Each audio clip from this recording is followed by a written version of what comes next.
Okay, everybody ready? Yep. I'm supposed to have somebody say, make an opening statement, but I don't see Scott anywhere, so I'll just start.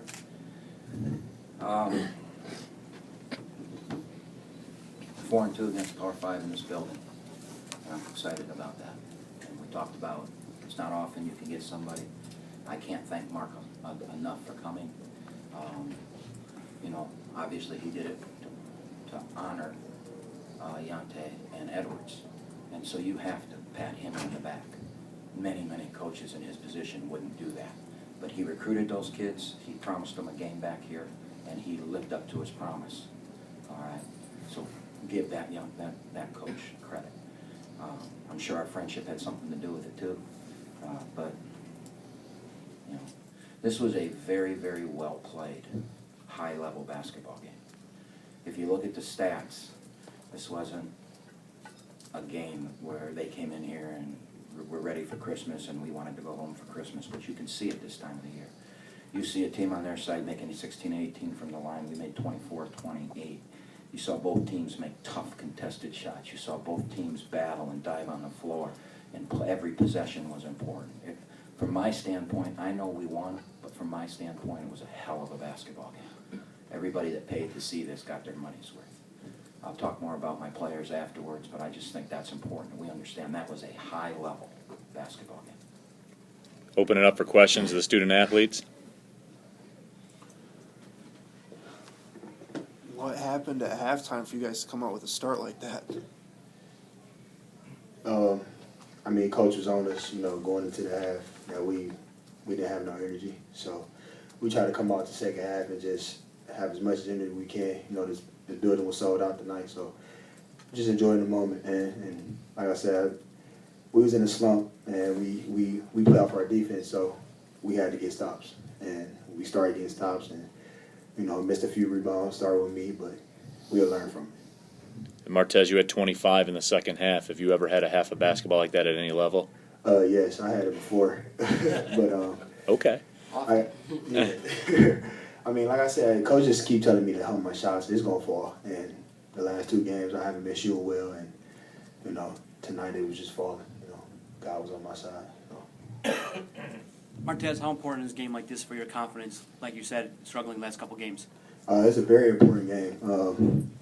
Like I said, coach and that coach, they know each other, and like we just wanted to come out and give the fans what they paid for to see. So, and like I said, we was 0-2, and we ain't coming here to lose. It's our job. What did you learn from your team after playing such a grueling week, 3 games in 5 days? I learned that we can actually get through it. It's hard, you know. Like he said, it was going to be a busy week for us, but we practiced and we prepared ourselves for this moment. Did you guys learn anything about yourselves this week? Nobody's even asking you a question now. Go ahead, answer. Did you what? Yeah. Why don't you ask, what did we learn about this team from that? Pretty much just that we're tough. You know, we knew we could compete with those teams. Like Martez said, we were 0-2 against, you know, big schools, and we knew what this meant to us, so we huddled up as a team and we came together and got it done. Brilliant about your pressure defensively, the way that you're able. Do you feel that? I mean, do you recognize that, how you can obstruct their offense by picking up that pressure at midcourt like that, like you do on the other team's guard? Yeah, I mean, that's what pretty much Coach put me in for. He knew I can heat it up and, you know, cause conflict on the other end. So I just come in and try to, you know, do my job, you know, as much as I can to help my team win. Martez, how big was that basket looking in the second half, man? Oh, it was big. It was big. Like I said, I just started making my shots. Like I've been in a slump these last few games, so tonight I just, you know, this type of environment, you know, this our home. We trying to protect our home as much as we can. The coach is telling us do not lose at home, so I just kept that in the back of my mind, like I can't lose here.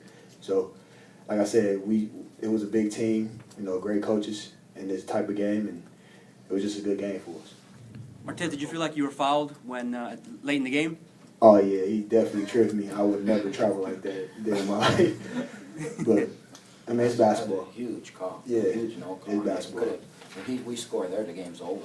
Yeah, I don't want coach to get a take again or man if I said something. So. But that in itself, we handled it. So it was a great learning experience for us, because the game would have been over. Instead, we had to get stops, and we got them. How big was that 3 late when they cut it down to 3 points and then you got kind of the loose ball that kicked right out to you and no hesitation and put it up? I just shot the ball. I mean, there's nothing I can say. I mean, I've been in the slump these last few games, and I have to be aggressive and pump my shots for us to win games. Definitely on big teams like this. Braylon, this was the 4th largest crowd in the history of this building here tonight. You got your first real true taste of what this environment can be like. What was it like out there for you in front of all those fans? It was a great experience. I didn't really expect to step in a big role like I did tonight, but you know, the assistant coaches always just tell me be ready, because you never know when you know, when my name is called. So thank God tonight, Coach Kampe called my number, and I stepped up to the plate and helped my team win. Any other questions for student Yeah, athletes? for either one of you guys, was it special defense? Did you guys put an extra effort on for Yante, leading scorer in the SEC? You held him well below his average. It started with the bigs. I can talk about that afterwards. Oh, okay. Neither one of them were really, we did do some things, and neither one of these guys were really involved with it. His job was to heat the ball up, and his job was not to let that kid that shoot, he had their best shooter. Yeah. Not to let him, he had their best player, he had their best shooter, and his job was to face check that kid. So I can explain that later. Any other questions for the student athletes? Get them out of here so they can go home. Merry Christmas, everybody. Merry Christmas, No. everybody. Look at you. Got manners. I'll start with that.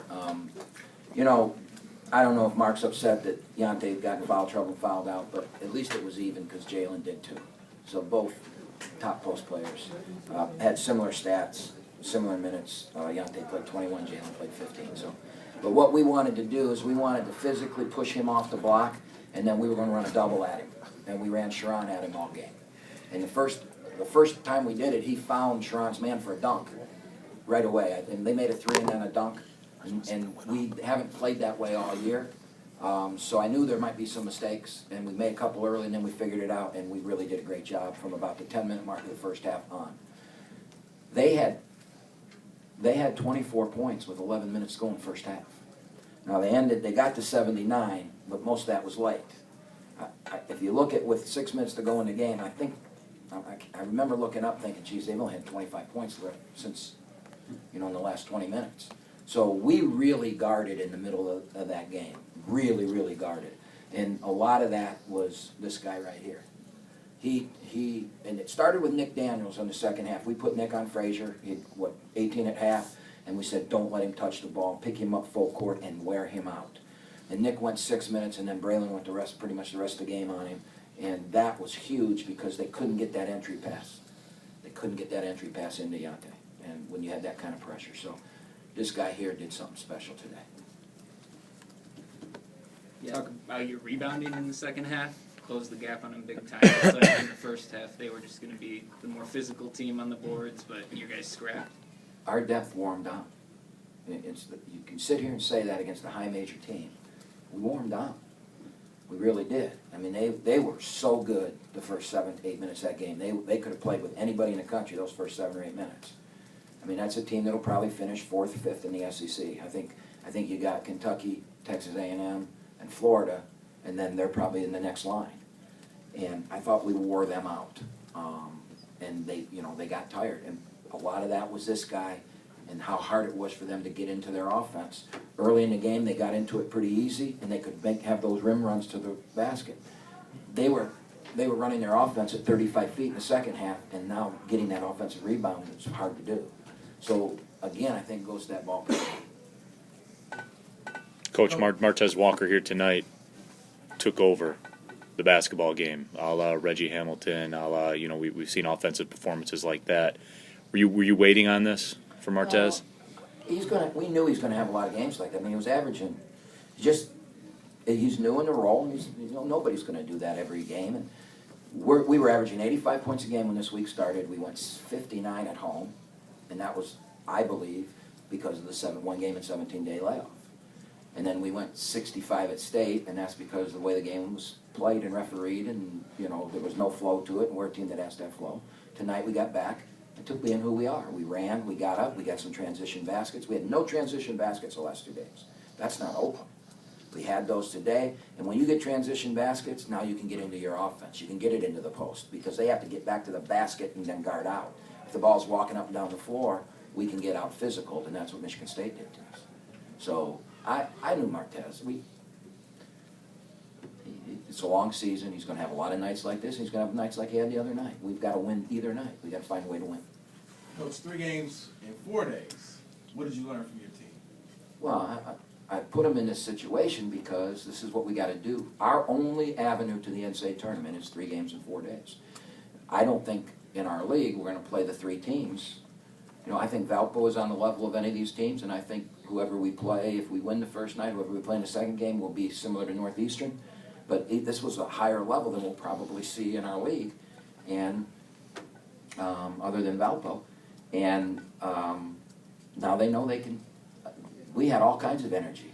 I mean, especially the last 10 minutes of that game, we were flying around.